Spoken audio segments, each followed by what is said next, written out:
Guys మన నెల్లూరులో ఈ స్పాట్ లో మీరు ఏమన్నా తినండి, ఎంతకన్నా తినండి, ₹1 కూడా పే చేయలేదు. వీళ్ళ దగ్గర ఐటమ్స్ చూసుకునేసరికి పానీపూరి, బేల్పూరి, దైంపూరి ఇలాంటి ఎన్నో దొరికేస్తున్నాయి. బాంబేలో ఎంత ఫేమస్ అయిన పావ్ బాజీ కూడా దొరికేస్తుంది. పావ్ బాజీలో చూసుకున్నట్టయితే ఈ పావ్ బాజీ, బటర్ పావ్ బాజీ ఇలాంటి చాలా ఐటమ్స్ దొరికేస్తున్నాయి. ఇంకెందుకు ఆలస్యం, ఒక లుక్ వేసేద్దాం పదండి.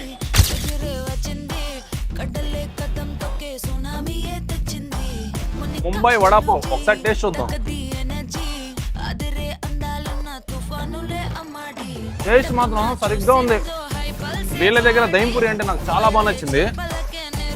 మీరు ఇందాక ఏం తిన్నా ఫ్రీ అన్నాను కదా, మీరు ఇక్కడ కనిపిస్తున్న టైం అని కరెక్ట్గా 10 సెకండ్స్ దగ్గర ఆపితే మీరు ఏం తిన్నా కానీ ఫ్రీగా తినేయచ్చు. ఇప్పటికీ అడ్రస్ ఎక్కడ అనుకుంటారా, మన మినీ పేపర్స్ అన్నమయ్య సర్కిల్ దగ్గర తనీష్ షోరూమ్ ఉంది కదా, దాని ఆపోజిట్లోనే ఉంటుంది. ఒక్కసారి విజిట్ చేసేయండి. ఇక మనతో పాటు ఎంఎస్కే పొలాస్ బ్రో కూడా ఉన్నాడు. బ్రో ఎలా అనిపించింది? బాగుంది, చాలా బాగుంది. ప్లస్ నేను పానీపూరి అండ్ పావు బాజీ ట్రై చేశాను. 2 ఐటమ్స్ అయితే చాలా బాగున్నాయి. ఎందుకు ఆలస్యం, వెంటనే ఫాలో కొట్టేసేయండి.